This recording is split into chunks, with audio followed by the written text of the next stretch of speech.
네, 정치 인사들을 모아 속풀이하는 시간 일타 정치입니다. 박영식 시사 에디터, 김종욱 전 청와대 행정관님 나와 계십니다. 안녕하세요. 네, 안녕하세요. 네, 안녕하세요. 네, 윤석열 이야기부터 바로 들어가겠습니다. 내란 특검 팀이 매우 기세가 상당합니다. 일단 어제 저희 끝장뉴스 말미에 속보가 떠서 이 윤석열에 대한 체포영장 청구 소식을 짧게 전해드렸는데요. 일단 지금 심사를 하고 있는 것 같고 결과는 언제쯤 알 수 있을까요, 에디터님? 글쎄요, 아마도 원래는 빠르게는 오늘도 가능할 거라고 봤는데, 네. 원래 오늘 늦은 밤이나 뭐 내일 새벽쯤 가능하지 않을까요? 그 늦은 밤이나 새벽쯤이면 그때 바로 체포되나요? 그것도 사실 잘 모르겠습니다. 왜냐하면 그건 저희가 지난 1월에 그렇게 체포하려고 했는데 막 1차, 2차까지 갔다가 했잖아요. 근데 지금 상황은 자기 집에 있으니까 바로 체포되는 거 아니야? 라는 생각이 사실 기대가? 체포영장 받아가지고 발부만 되면 그 즉시 할 수 있습니다. 근데 지금 영장을 받아놓고 적당한 시기를 고르는 것은 아마도 이제 특검의 선택이 될 테니까요. 영장이 발부될 가능성이 매우 높은 상황이니까 언제 기습적으로 영장을 집행할지는 저희도 모르는 거죠, 뭐. 근데 상식적으로 체포영장이 발부가 됐으면 본인이 자발적으로 나와야 되는 거죠. 꼭 영장이 발부되는데 본인과 체포영장이 나와서 집행을 하는 걸 기다린다고 하는 건 저는 본인 스스로가 문제가 있다고 생각이 들어서 지금까지 뭐 안 나오겠습니다만 그 정도 상황이 됐으면 저는 본인이 직접 걸어 나와야 되는 거 아니에요? 그리고 걸어 나오는 게 훨씬 낫지 않겠어요? 모양새 자체가? 그렇죠. 그럴 인간 같지는 않습니다만 제 생각에는 근데 말씀하신 것처럼 체포영장이 발부가 됐으면 빠르게 집행하는 게 핵심적인 상황인데 뭐 특검에서 이것저것 판단을 해보겠죠. 왜냐하면 또 체포영장을 발부하고 난 다음에 41시간이 지나게 되면 바로 석방을 해야 되는 상황이니까 구속영장 청구 문제랑 같이 연동돼서 체포영장과 구속영장은 같이 이렇게 앞뒤가 맞닿아 있는 거니까 체포영장 발부 이후에 구속영장 청구까지 판단을 해서 아마 조치를 취하지 않을까? 그렇다고 하더라도 뜸이 많으면 국민들이 엄청 화를 내겠죠. 저 지난번 같은 경우도 경호처가 막 막아가지고 난리가 아니었던 사안들이 있으니까 네. 제 생각에는 뭐 조속히 이루어지지 않을까 생각이 듭니다만 제가 특검이 아니어서 뭐라고 말씀 못 드리겠습니다. 그러니까 이제 이게 뭐 사실 저희 대본에도 속전속결이라든지 뭐 전격적이다 이제 이런 평가들을 그 언론에서도 하고 대본에도 이제 그런 표현들이 좀 등장하기는 하는데 저는 이게 속전속결 같지 않아요. 국민들이 바라보기에는 이게 어떻게 전격적이고 속전속결이겠습니까? 이거 사실 다 잘못은 기존에 있던 수사기관이 잘못한 거고요. 두 번째는 특검은 지금 원래 7월 초에 제대로 이 진용이나 갖추지 않을까 싶었는데 김용현을 추가적으로 구속 기소한 게 지난주였으니까요. 네. 그러니까 이제 내란 특검도 준비 과정에서 어쨌든 수사가 동시에 시작되고 기소 작업까지 같이 이제 이루어지고 있는 거기 때문에 빠르게 이루어지기는 합니다만은 너무 당연한 일을 우리가 실기했다라는 측면이 있고 마지막으로 이 모든 잘못은 다 윤석열 때문입니다. 윤석열이 걸어 나왔어야 되는 것이고 윤석열이 경찰의 소환에 응했으면 될 일인데 아까 우리 박사님 말씀 주신 대로 뭐 이게 40몇 시간 정도만 조사하고 보내줄 수 있는 거거든요. 엄밀히 따지면 본인이 협조적이라면 그렇습니다. 근데 본인도 아마 두려울 거예요. 이번에 체포영장 발부돼서 집행이 되고 48시간이라는 시간을 수사기관이 확보하게 되면 그 사이에 내란 특검은 바로 구속영장으로 또 바꿔가지고 청구를 할 겁니다. 이제 그걸 다 알고 있기 때문에 계속해서 지연을 시키는 거겠죠. 그러면 오늘이 수요일이고 오늘 밤이나 새벽쯤에는 체포가 될 수도 있는 가능성이 있는 거고 그러면 목요일, 금요일 지나면 구속되는 윤석열을 볼 수 있는 건가요? 어떻게 보세요? 그러니까 구속되는 걸 뭐 속전속결로 한다면 뭐 말씀하신 것처럼 뭐 내일 새벽이라도 체포영장이 발부가 됐고 특검이 바로 가서 영장 내밀고 체포한다라고 해서 체포해서 가서 48시간 동안 조사하면 내일이 목요일인가요? 목요일이니까 목요일이죠. 금요일, 토요일 뭐 주말을 해서 뭐 예를 들어 구속영장까지 청구를 하게 되면 뭐 그렇게 될 수도 있겠습니다만 그건 뭐 저희가 아직 확인할 수 없는 건데 문제는 아까 말씀하셨던 것처럼 이게 뭐 전격적이다 이런 말에 동의할 수 없는 게 아니 지금 7개월이 돼가고 있는데요. 내란 우두머리는 한 번도 조사받은 적이 없어요. 이게 말도 안 되는 일이거든요. 나머지는 다 받았다고 특검도 스스로 얘기하잖아요. 어떻게 내란 우두머리가 조사를 한 번 못 받냐? 조사를 누구 때문에 못 받았습니까? 저희 국가공권력이라고 하는 경호처 때문에 못 받았고 주기현 판사가 내보냈고 심우정 검찰총장이 직시항고를 안 했고 그래서 계산책 하고 있는 일이 벌어지고 있는 상황이지 않습니까? 네. 또 하나는 지금 7개월이 돼간다는 얘기는 7개월 동안 어떤 형태든지 증거인멸과 진술, 예를 들면 조작 아니면 진술에 대해 서로 말맞추기가 벌어질 수 있는 가능성이 꽤 높다는 거예요. 그리고 국민들이 전혀 잊지도 않겠습니다만 저도 가물가물한 게 되게 많아요. 그렇다면 수사도 마찬가지겠습니다만 진술 같은 경우 기억에 의존하는 경우가 많이 있기 때문에 시간 더 도과돼서는 안 된다라고 하는 판단들이 있어야 될 것 같고, 마지막으로 특검도요 시간이 정해져 있어요. 그렇죠. 170일밖에 안 됩니다. 그러니까 5개월하고 20일밖에 안 되는 상황이고 이미 수사는 18일 날 개시가 됐기 때문에 저는 특검이 성과를 내기 위해서라도 매우 속도 있게 가야 된다는 생각이 들긴 합니다만, 문제는 이제 그 이전에 속도 있게 가다가 번번이 깨진 경우들이 있어서 의외의 사건 때문에 아마 그것 때문에 좀 특검 같은 경우도 상당히 예를 들면 치밀하게 계산하고 가지 않아야 될까 생각이 들어서, 저희들이 생각하는 속도만큼은 빠르진 않지만 또 그렇다고 또 기존과는 또 느리지 않는 방식으로 가지 않을까 생각이 듭니다. 네. 어제 특검도 사실은 그 특검보죠. 특검보가 이제 기자들과 일문일답하는 과정에서 충분히 얘기했는데, 일단 체포영장의 청구 배경에서도 이 내란 특검의 시간이 제한적이라는 점, 이 점을 들었고, 윤석열은 유일하게 지금 조사에 응하지 않은 내란 범이라는 점을 들었고, 기타 수사기관에서도 마찬가지로 비협조적이었다는 점을 들었습니다. 이 방송에 사실 적합하지 않은 표현일 수도 있는데, 저는 이런 식으로 자신의 범죄를 인정하지 않고 끝내 국민들에게 이런 모습을 보여주는 장면에 굉장히 분노하기 때문에 저는 특검이 시간, 시기 이런 조율을 사실 안 했으면 좋겠어요. 그러니까 즉 가령 체포영장 발부가 되고 나서 뭐 이제 일몰 시간과 상관없이 뭐 밤에도 체포를 할 수 있다거나, 아니면 이른 아침에 카메라가 없을 때 체포한다거나 그러지 말고, 안 나오면 정말 죄송합니다만 강아지한테 미안한데 개같이 끌고 나왔으면 좋겠어요. 왜냐하면 이거는 지금 본인이 소환에 불응하면서 우리 법치를 농락하고 있지 않습니까? 네. 헌법과 법률을 우롱하고 있는 거는 윤석열이에요. 뭐 특검과 경찰은 개별 수사기관이고, 뭐 특검은 조사를 하러 받으러 나오라고 한 번도 요구를 한 적이 없고, 뭐 이런 식의 말도 안 되는 얘기를 과거에 특검팀에 있었던 수사검사를 했었던 검찰 출신 윤석열이 이런 얘기를 한다는 게 진짜 더 심한 표현을 쓸 수 있는데요. 분노스러워서 네. 그냥 저는 조은석 특검이 전직 대통령, 파면된 전직 대통령이지만 그 신분을 마치 예우해주거나 뭐 인권 어쩌고 하면서 이거 봐주면 안 된다고 봅니다. 그러니까 진짜 웃긴 논리가 그런 거거든요. 야, 너 왜 경찰이 불렀는데 안 나갔냐? 그랬더니 아니 특검이 수사할 거니까 그때 가면 나 부를 거 아니야. 내가 그렇게 구력이 나갈 얘기했죠. 필요가 있어. 이런 식의 논리를 얘기를 해요. 네. 자기가 예를 들면 법 위에 있나요? 계속 그렇게 아니, 행동을 하고 있죠. 경찰이 수사가 필요하니까 나오라고 얘기했고, 세 번의 뭐 출석 요청이 있었고 본인이 나오지 않았어요. 그래서 당연히 특검에서는 당신들 아무리 얘기해봤자 내가 뭐 나오지 않을 거 아니야. 그러니까 체포영장 발부할 수밖에 없어. 그랬더니 그게 아니라 나 기다렸다니까. 경찰 3번 부를 때도 특검이 날 수사한다니까 난 기다렸어. 라고 하는 말도 안 되는 논리를 들이대고 있는 네. 상황이기 때문에 저는 이건 심정을 구속해서 확보하지 않으면 네. 계속 이런 식의 방식을 통해서 조금이라도 법 밖으로 넘어가려고 하는 행동들을 많이 벌일 거기 때문에 국민들이 너무 스트레스 받을 것 같아요. 그래서 말씀하신 것처럼 독같이 끌고 나와서 도그같이. 독같이 끌고 나와서 아니 왜냐하면 또 이제 동물을 사랑하면 그 동물을 닮아가거든요.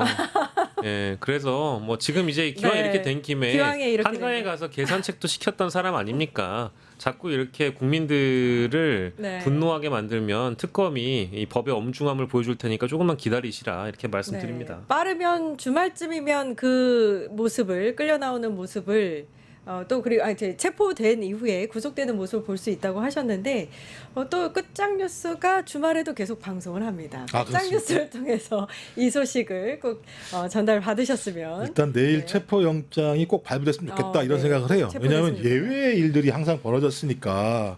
그러니까 저희가 이제 3월 8일을 잊지 못하잖아요. 지규현 판사의 결정에 따라서 갑자기 말도 안 되는 내란 우두머리가 밖으로 나와서 네. 활개를 치는 일이 벌어졌는데 내일도 그런 일이 벌어진다면 대한민국 헌법에 있는 법의 평등이라고 하는 것 자체가 존재할 수 있는 거라고 하는 근본적인 질문을 할 수밖에 없기 때문에 내일 말씀하신 것처럼 뭐 집행하고 체포해서 48시간 동안 빡세게 조사하고 조사해서 제가 또 조사해도 별로 말을 하지 않을 것 같거든요. 당신은 말을 안 하니 어쩔 수 없다. 영장을 발부해서 인신을 부족하고 그 다음에 수사를 하겠다. 이렇게 좀 가서 다음 주부터는 내란 우두머리가 감옥에 있고 제발 우리 그랬으면 많은 좋겠네요. 사람들은 밖에서 자유롭게 좀 삶을 누리는 이런 좀 아주 상식적이고 법적인 규칙에 맞는 이런 세상이 도래했으면 좋겠습니다. 알겠습니다. 자, 조금 전 속보가 들어온 거 잠시 전해드리면요. 이종섭 전 국방부 장관 측이 특검에 의견서를 보냈는데 박정훈 전 해병대 수사단장의 항명 사건 관련한 그 항소 취하에 대한 권한이 없다라는 취지의 의견서를 특검에 제출했다라는 소식이 전해졌습니다. 뭐 저 얘기는 그러니까 이종섭 전 장관 쪽의 이제 주장인 건데 박정훈 대령의 이제 항명 사건이라는 게 최해병 특검법 내 수사 범위 안에 이제 포함이 안 되기 그렇죠. 때문에 네. 특검이 군 검찰로부터 사건을 이첩을 받을 수도 없다. 이제 이런 주장인 것이고 그리고 또 특검이 이 사건을 뭐 예를 들면 최해병 관련된 수사를 하다가 직접 인지한 사건이 아니니까 군 검사를 상대로 이첩 명령을 할 수도 없다. 라고 이제 그 주장을 하는 거거든요. 네. 의견서를 냈다는 건데 웃기고들 앉아 있습니다. 저는 지금 이 그 윤석열과 함께 이제 그 윤석열 정부에 몸담았던 고위 뭐 관료 공무원들 그리고 특히 이제 특검의 수사 대상들이 어쩜 이렇게 헌법과 법률을 자의적으로 해석하고 감히 이제 국민들의 명령을 이행하고 있는 특수수사기관인 특검의 조치에 대해서 사사건건 의견서를 제출하면서 국민들의 공분을 더 부추기는지 모르겠는데요. 네. 일단 기다려 보시란 말입니다. 그러니까 뭐 이거는 법원이 알아서 잘 결정해 줄 테니까 의견서 낸 거 뭐 존중합니다. 네. 뭐 저는 의견 낼 수 있죠. 뭐 표현의 자유가 있는 나라니까. 근데 이런 판단은요. 특검도 다 법률가들이 있는 조직이고 법원에서도 알아서 잘 판단할 거라고 믿어 의심치 않습니다. 네, 이명현 최상병 특검 측에서는 일단 이첩이 이루어지면 특검이 항소를 취할 수 있다. 원래 특검법이 그렇게 검토하게 돼 있다라는 의견을 냈다고 합니다. 네, 다른 이야기로 좀 넘어가 보겠습니다. 일단 계속해서 윤석열 측에서는 뭐 이제 이런 체포영장 청구라든지 여러 가지 면에 있어서 이제 절차적 정당성을 계속해서 갖고 나오는 것 같습니다. 관련해서도 체포영장 청구가 이제 특검이 이제 소환을 한 적이 없고 거기에 불응한 적도 없으니 체포영장을 청구할 뭐 권한이 없다라는 식으로 권리가 없다라는 식으로 이야기를 했다고 하죠. 아니 아까도 말씀드렸습니다만 아니 그 법원에서 체포영장이 발부가 됐고 네. 구속영장이 발부가 이런 상황에서도 경호처를 동원해서 그걸 다 막았고 그래서 지금 이게 특수공무집행방해라는 죄가 네. 성립이 되는 거고요. 그 이후에도 마찬가지입니다만 경찰이 3번이나 불렀고 3번 다 나가지 않았고 이유가 뭡니까? 특검이 나를 부를까봐라고 얘기했잖아요. 특검이 좀 부르는 거 아니에요? 방식이 다른 거지. 체포영장으로 부르는 거지 않습니까? 근데 왜 그렇게 불렀느냐? 아니 경찰이나 3번에 불렀는데 안 나갔는데 내가 또 부른다고 네가 안 나오게 되면 우리는 시간만 뺏기는 거 아니야. 당신들 당신 말을 믿을 수가 없어라고 하는 거 하나하고 지금까지 윤석열이라는 사람이 국민들한테 사실을 얘기한 적이 있었나요? 저부터 처음부터 끝까지 다 거짓말이죠. 2시간짜리 계엄이라고 얘기하지 계몽령이라고 얘기하지 않나. 그다음에 자기는 인원이란 말을 한 적이 없다고 얘기했었죠. 그렇죠. 그래놓고 1분 만에 또 인원이란 말을 3번이나 했던 일이 벌어졌었고 그 위에 모든 내용들 나오는 거 보면 다 거짓말이었습니다. 그러니까 거짓말을 왜 하느냐. 자기 사건에 대한 진실을 은폐하고 왜곡하려고 하는 의도가 명확하기 때문에 거짓말을 하는 거거든요. 거짓말하는 사람에 대해서 우리가 그 거짓말하는 사람의 말을 신뢰해서 부르면 나올 거야 라고 우리가 또 믿어야 됩니까? 또 믿을 수 없는 측면들이 분명히 있는 거죠. 그럼 당연히 불러서 얘기하는 게 맞다라는 생각이 들어서요. 제가 볼 땐 뭐 이 얘기는 좀 귀가 없었으면 좋겠다 이런 생각이 들 때가 있어요. 저런 얘기 들어야 되나? 안 듣기 찼습니다. 저런 얘기 들어야 되나? 그러니까 쓸데없는 소리다. 그러니까 이종섭도 마찬가지입니다만 런종섭했던 인간이 네. 저런 얘기를 할 수 있습니까? 그리고 예를 들면 최상병 문제 같은 경우는 뭐 2가지 사건 되게 큽니다만 소위 21살 군인의 생명에 대한 문제입니다. 국가를 지키기 위해서 군대에 자발적으로 와서 소위 군인의 임무를 다하다가 생명을 잃은 사건입니다. 근데 그 사건에서 문제가 될 만한 권력을 가지고 있는 장성 하나를 갖다가 돕기 위해서 소위 사건을 은폐한 사실이잖아요. 그러면 특검에 있는 법에 있는 상황이 있으니까 당연히 특검에서 예를 들면 공소를 유지하지 않겠다고 얘기하면 끝나는 거 아니겠어요? 그럼 예를 들면 그냥 항소가 취하가 되는 거고, 그러면 이 사건의 본체라고 얘기하는 것이 소위 외압의 실체가 무엇인가로 가게 되는 거잖아요. 특검이 그런 의도가 있는 건데 갑자기 저런 얘기를 하는 것을 보면 네. 런정석부터 윤석열까지 저 소위 뭐 이종섭은 내란 집단은 아닙니다만 소위 윤석열 내부에 있는 이너서클이라는 사람들은 모든 것이 거짓말이다. 자기 이익을 얻기 위해서 온갖 거짓말로, 자기의 죄를 덮기 위해서 온갖 거짓말로 일관하는 사람들이기 때문에 특검은 그런 사람들의 말을 들을 필요가 없고 법과 원칙에 따라서 자기들이 가지고 있는 권한을 행사하면 된다 이렇게 생각합니다. 네. 그러니까 이제 절차적인 부분에 흠결이 있다라고 얘기를 하면서 이제 이 내용에 대한 본질을 좀 흐리는 작업들을 윤석열도 참 많이 해왔거든요. 그러니까 예. 이게 가만 보면 이종섭이나 윤석열이나 김용영이나 일굴의 장관쯤이나 했던 양반들이 또 그리고 뭐 장군쯤 됐던 양반들이 다 하나같이 똑같은 방식의 대처를 지금 하고 있는 것이 참 너무 개탄스럽고, 이쯤 되니까 같은 변호사를 쓴 건가?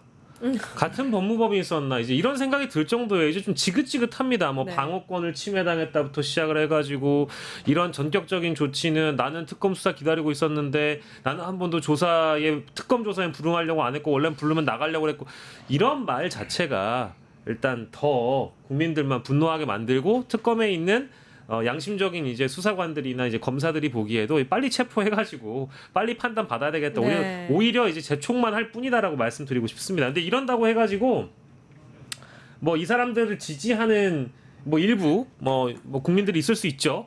그 사람들로부터의 어떤 동정 여론을 만들어내거나 할 수도 없어요. 이제는 이미 시간은 심판의 시간이 됐습니다. 심판의 시간이 됐다. 아마 원래 본인이 엄청 두려워할 거예요. 자기가 해봤잖아.